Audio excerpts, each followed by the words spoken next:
I freaking love climbing, and now the climbing community is starting to explode in New York City. We have gyms opening up throughout the city, making it more accessible now for people to get to. The one thing I did notice when I was involved in all of these sports was that I never saw a lot of people like myself. So for me, I kind of wanted to examine the why, and highlight the individuals that are doing their best to give back to communities that may not have access to these non-traditional sports.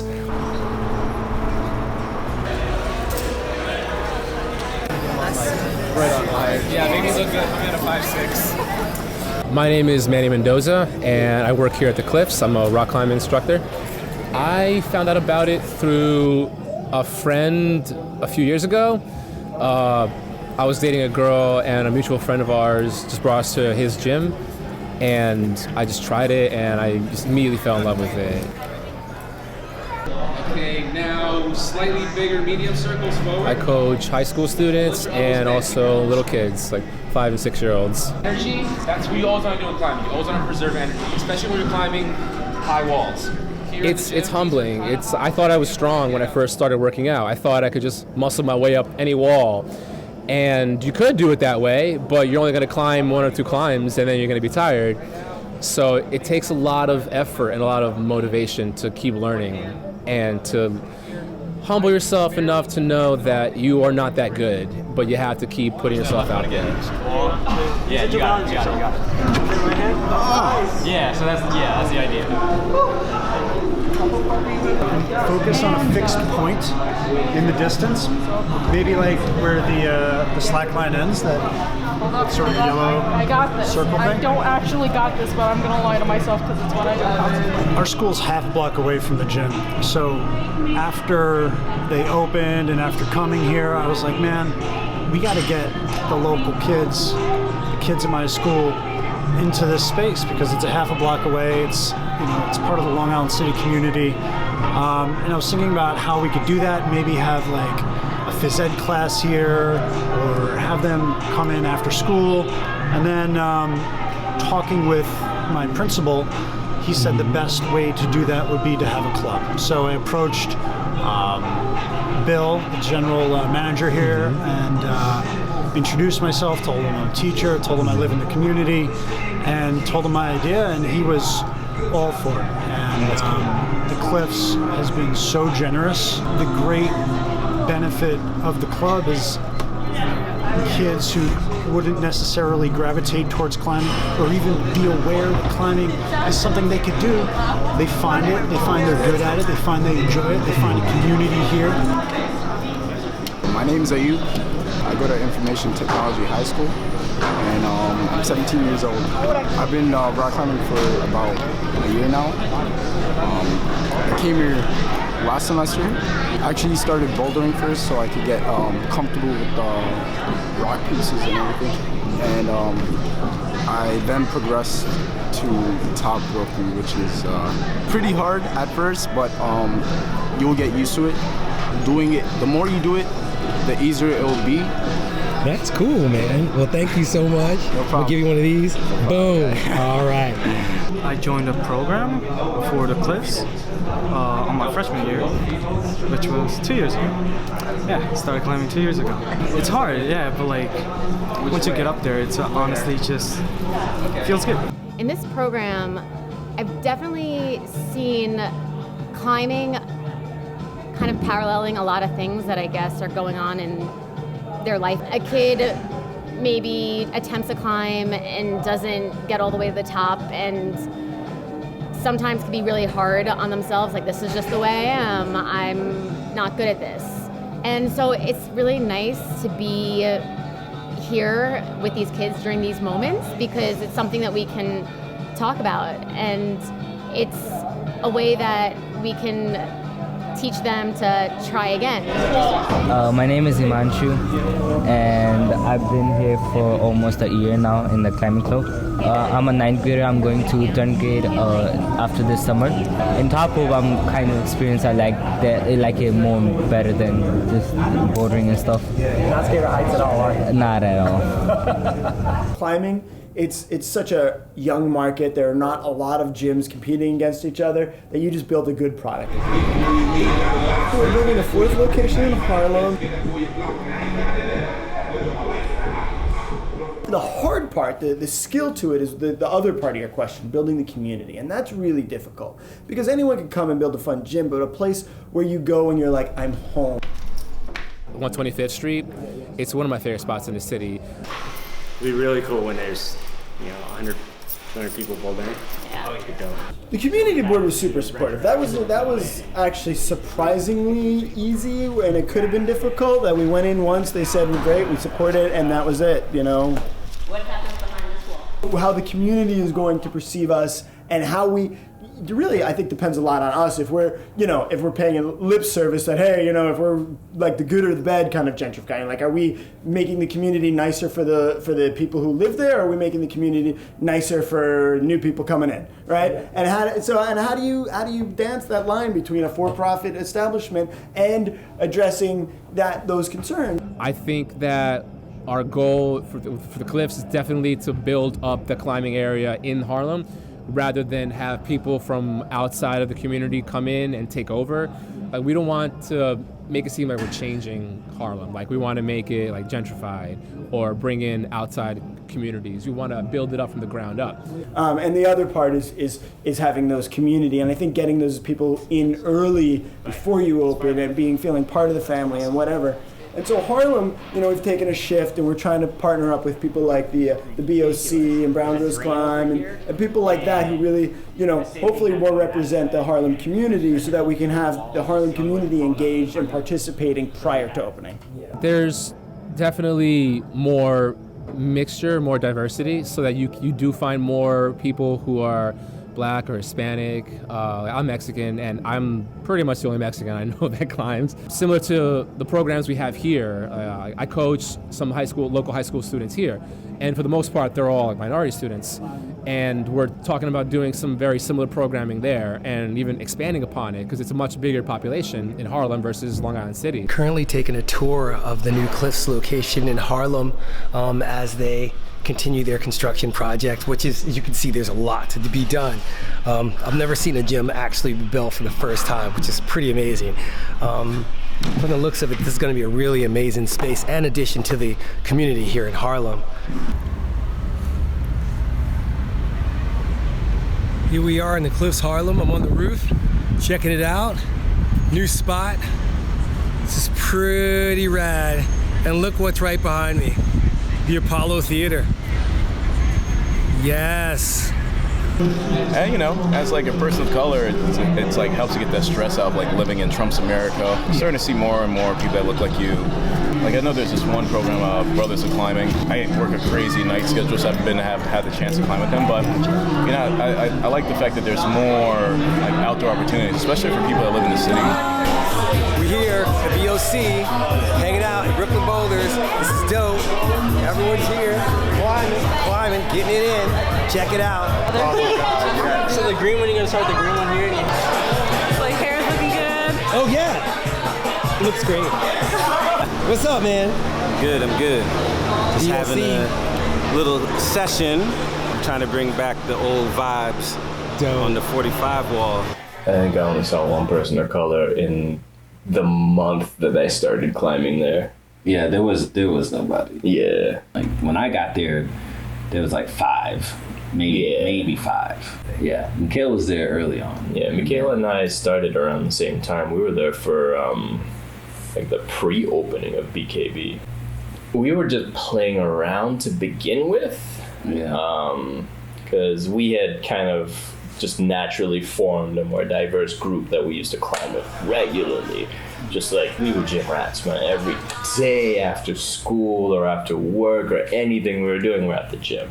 Maybe the topic of there being not that many Black people came up. Yeah. And then we started like spewing off a bunch of names, and people were like, Blacks of climbing, this of climbing, Asians of climbing. And then we were just like, brothers of climbing, because I think that the brothers part kind of was just like, this includes everyone. You know what I mean? So it wasn't like, didn't mean like brothers, you know, it wasn't like brothers of climbing. In my head it was kind of like a double entendre. It was just brothers of climbing, you know? But, and that was like, you know, the beginning, and then we made the shirts. We gave everybody shirts. Which is funny because people would still say things like, where's WOC? And it's just like, first of all, the B doesn't stand for black. So like, the W would just be whites of climbing. That doesn't even make sense. And then on top of that is like, I just gave you a shirt for free to wear. So why would you even be like, where's, you know, you're already in WOC. Like, this whole place is WOC. The video with REI. I think the video is what really broke it and made it a mainstream thing, and that's when we were like, oh shit, we should probably take this really seriously. I think REI funded it without really knowing what it was gonna be. But then it blew up, and they're like, oh, all right, that's great. And I think it would be smart for the companies to put us on, because it's only gonna help them, you know, like. So every time we go to a gym, we ask them the same thing. You know, they're always asking us the same thing. How can we reach out to the black community? How can we get more people of color into the gym? And we're just like, have you done like a free day? Have you asked people, you know, whether or not they want to come in? Have you done anything to reach out and say hi to people that might be leaders in that community? And they're like, oh. Once black people get a hold of something, that's it. You know, so that's it. I was thinking about that this morning. Everything, whether it's been something that some other person thinks is worthless, that's been given to a black person or a group of black people, we've made it great. Yeah, Peter Cooper. Wait, no, I'm Peter Cooper. We're both Peter Cooper. Yeah, it's true.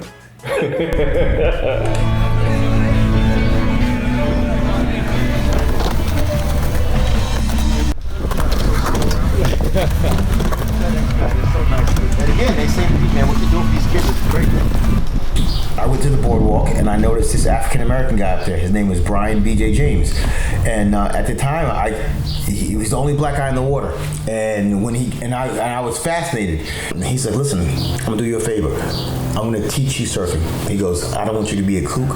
I learned a lot. People, you know, trying you because you're black. And BJ taught me too. He said, "Lewis, yo, being a black surfer, a lot of people, they're gonna try you in the water. They're gonna think you soft, but you gotta let them know. Listen, yo, I am black, yo. I'll cut you." And that's how he was. He was like that. I got a magazine in the mail by accident, the Surfer's Journal, and in the magazine was this black guy, Tony Corley, the founder of the Black Surfing Association. I read the whole article like 3 or 4 times. I said, let me see if I can find him on Facebook. So I said, hey, listen, Mr. Corley, would you mind if I started an East Coast chapter here in New York? And I said, listen, I got people wanting to donate money now. Can I get the tax ID number? And that's when he was like he's like, wait a second. His wife Rose is in the background. She's like, no, give it to him. He's kicking ass out there. So I'm thinking, okay, maybe 1 box, you know, another box, two pair of shoes a month. But then here comes one guy with a giant box, another box, another one. I was like, are you kidding me? I said, this is for us? Since December 14th, they have donated to us $6,000 worth of merchandise. You know, and I tell them, as long as you respect your parents, you do good in school, you come to me and surf, you don't do drugs, I will give you free shoes every month. And that's how I roll. And it's funny too, the kids in the BSA, they got more pairs of Vans than me. I think I got maybe 2, maybe 1 or 2. And one of them I bought. Since I was a little kid, I always wanted to be sponsored and get free shoes. I always wanted to have, you know, the flow from a skate company. And now I'm 47. And now I'm getting it at 47. But now I'm living it through the kids. Because I think this is why too I'm giving it all to them, because I love the feeling, because it's like I'm getting it as a kid, you know. So I'm living it through them. It's weird to say, but you know that's why I love it, because when I was their age, I wish there was somebody like me. But that's what you're supposed to do, you know. Steve Harvey, you know, he told me, not told me, but he said you gotta find time to give back, even if you're not rich. even if you know you don't have a lot of money in the bank, when you get a certain age in life, it's time to give back. It is. I started training jiu-jitsu. I was living in the Bronx, and one day I got mugged, and that was the second time in my life that I got mugged. And I was like, okay, this is not gonna happen again. So I wanted to learn how to defend myself in like a real way. So I started training jiu-jitsu, and that was like 3 or 4 years ago. At one point, we used to say San Diego was like Little Brazil because there are so many jiu-jitsu studios there. But New York is like that now. And some of these individuals started amazing programs for at-risk kids so they have access to train. I think this is just the tip of the iceberg in New York City and throughout the country of the growth of this sport. Well, you know, to me, donation-based, it's like a lot of people kind of associate donation-based with Master Sky and myself and Van and stuff, but really, like, donation-based is just like, it doesn't really mean anything to me, honestly. What is important to me and to us, it's being fair, being affordable for martial arts not to be, you know, an astronomical price that people can't afford. In my opinion, not being able to afford it should not be a reason for you not to train. And just the one vehicle that we took to get to this, to get to this is being donation-based. And this is donation-based, it's from, you know, yoga to the people and Vipassana meditation. So it already exists, and we were just like, let's just do it in the martial arts. And but you know, I don't care that much about it as much as I care just about fairness and being affordable, being accessible, and just being, you know, fair to everybody and not preventing somebody to train because of money. Brazilian Jiu-Jitsu, I'm not even sure how it happened, but it kind of became like a, you know, upper class kind of sport. The proof of that, it's like, you know, the uniforms. Some of these uniforms are selling for like, you know, a couple $100. Tournament fees are, you know, really, really high. In jiu-jitsu, there's a lot of these like belt tests and a lot of formalities that don't happen in other martial arts, and everything kind of revolves around money. And so because of that, it kind of, you know, became an upper class sport, which is fine, you know, but I don't think, you know, it should only be for a certain group of people. I work for the New York City Department of Education. I'm officially, you know, I'm a public school teacher. My title is actually a Dean of School Culture. So yeah, I've been working in public schools for, at this point, about 16 years. And I've been in public schools for a long time. And I know that I would do martial arts as a way to kind of keep my mind straight. So I started out in 2011. There was a woman who was organizing kind of like a health fair. I was working in a public school in the South Bronx, the Bronx Academy of Letters. And that's an area that historically has like pretty low-income folks. So I started picking a bunch of kids, and it was a mix of kids. We had some of the kids were tough guys, and like knuckleheads that otherwise maybe would have been like outside after school joining gangs or getting into like trouble. We also had like kids who were really kind of nerds. Book smart. And nervous. And kind of like, yo, I live in the Bronx, and I'm like commuting to the school, walking through the neighborhoods, and like I'm a little shook. I'm not privy to what's going on in regards to budgetary constraints, things like that at schools, but I just heard that like phys ed programs are cutting them. Oh, it's limited. It's completely limited. Yeah, and what you're doing in this program is great. There are kids training at this high school. It's a high school building, but kids from all 5 schools in that building go train there twice a week after school. Some of them, we've gotten scholarships for them to train at Bronx Jiu-Jitsu. That's dope. And so that's been amazing. So some of the kids who started with me on the mats in a public school now kind of do a barter where they're sponsored by Bronx Jiu-Jitsu. They train there and they get paid a little bit to work with the little kids and teach them as well. So that's been amazing. So like some of my students are my son's own coaches. So it's become cyclical. It's all family affair.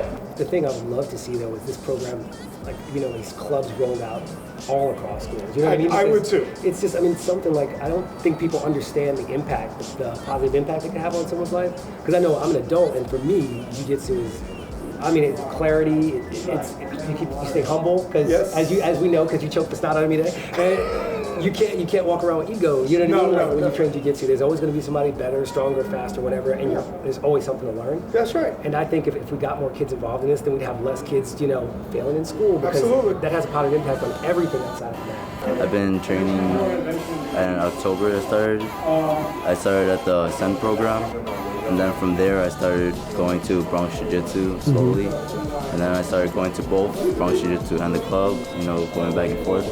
I started like competing, and from competing I just really fell in love with competing and jiu-jitsu, so I just wanted to keep going and get better and better, become a champion in a day. Did you hear jiu-jitsu before Fernando started the program? No. I didn't do anything before jiu-jitsu actually. I played games all day. From games I transitioned to jiu-jitsu. Jiu-jitsu's a game. That's true. And when's your next competition? My next competition, May 30th at Worlds. One of the, like the 7th in the world in blue belt. Oh yeah, that was a division match. That was his division match at the year ago, man. And then he got gold, I think. Michael's just sick. He's really talented. I can't imagine how he's going to be when he gets like up there as brown or whatever. Yeah. He's I think we're going to take him to Worlds soon. That sounds great. Let me know. These sports that I know and that I have in my life that I chose to do have helped me become, I feel, a better person. And I just hope other people feel the same way if they get involved in it as well. My name's Eric Stafford, and I'm an athlete.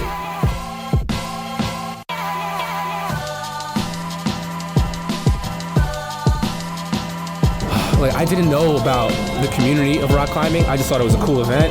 I think once people discover how amazing the community can be, that's something that's just gonna take off and empower people to do other things too. Like, go outside in general, like go hiking, go camping.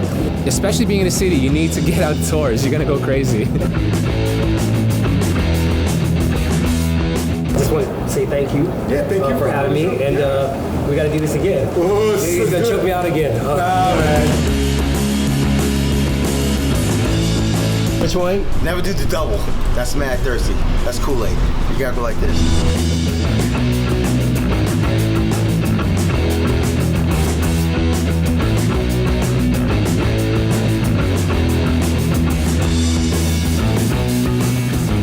One of the hardest parts about being a surfer in New York is waiting on the damn train.